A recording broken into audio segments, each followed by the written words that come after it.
Hi hello everyone, welcome back to our channel Tanya to guide. ఈరోజు ఈ వీడియోలో రాజీవ్ యువ వికాసానికి సంబంధించి రీసెంట్గా మనకి ఈ స్కీమ్కి సంబంధించి సెలక్షన్ ప్రాసెస్ అయితే జరుగుతుంది కదా, దీని గురించి కంప్లీట్ డీటెయిల్స్ అయితే చూద్దాము. సో ఎస్సీ వర్గీకరణ అమలైంది కాబట్టి ఎస్సీ వర్గీకరణకి అనుగుణంగానే ఈ సెలక్షన్ ప్రాసెస్ అయితే ఉంటుంది అని చెప్పిండ్రు. యాక్ట్ ప్రకారం 3 గ్రూపులకి 1,9,5% రిజర్వేషన్లు, అంటే group A, group B, group C ఇచ్చారు కదా. సో ఆ విధంగా మనకి రిజర్వేషన్ కేటగిరీ అయితే ఉండడం జరుగుతుందంట. అండ్ అట్లాగే సెలెక్ట్ చేయాలని ఆల్రెడీ కలెక్టర్లకి ఎస్సీ వెల్ఫేర్ శాఖ ఆల్రెడీ లేఖ రాయడం అయితే జరిగింది. సో స్కీమ్కి సంబంధించి ఎస్సీల నుంచి ఆల్మోస్ట్ 1,44,000 మంది అప్లికేషన్స్ అయితే చేసుకున్నారంట. మండలాలలో అప్లికేషన్ స్క్రూటినీ అయితే పూర్తి అవ్వడం జరిగింది. డివైడ్ చేసి ఏ కులం నుంచి ఎంత రిజర్వేషన్ వర్తిస్తుందన్న వివరాలు అండ్ అలాగే 3 గ్రూపులుగా డివైడ్ చేసిన కులాల జాబితాను కలెక్టర్లు రాసిన లేఖలు అయితే పొందుపరచడం జరిగింది.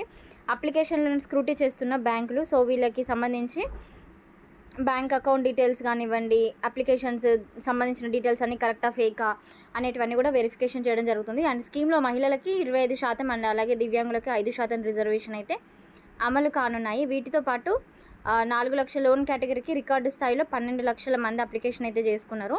సో దీన్ని కూడా కొంచెం ఎక్కువ స్క్రూటీని అయితే చేయడం జరుగుతుంది.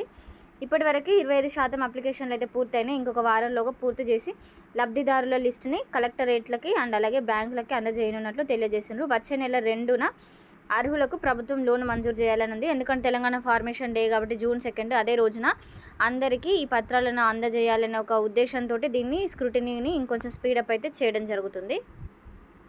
నెక్స్ట్ అప్డేట్, నిరుద్యోగులకి గుడ్ న్యూస్. రేపు జాబ్ మేళ అయితే జరుగుతుంది.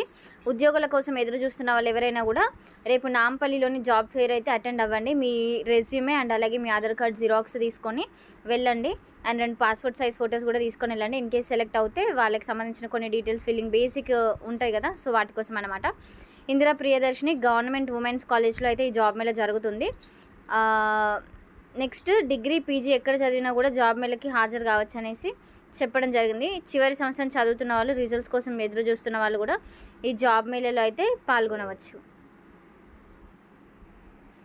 డేటా ప్రాసెసింగ్ అసిస్టెంట్ ఖాళీలకు సంబంధించి ఇన్కమ్ ట్యాక్స్ డిపార్ట్మెంట్లో వేకెన్సీ అయితే ఉన్నాయి. ఆసక్తి గల అభ్యర్థులు ఎవరైనా కూడా దీనికి అప్లికేషన్ చేసుకోవచ్చు. 8 వేకెన్సీస్ అయితే ఉన్నాయి.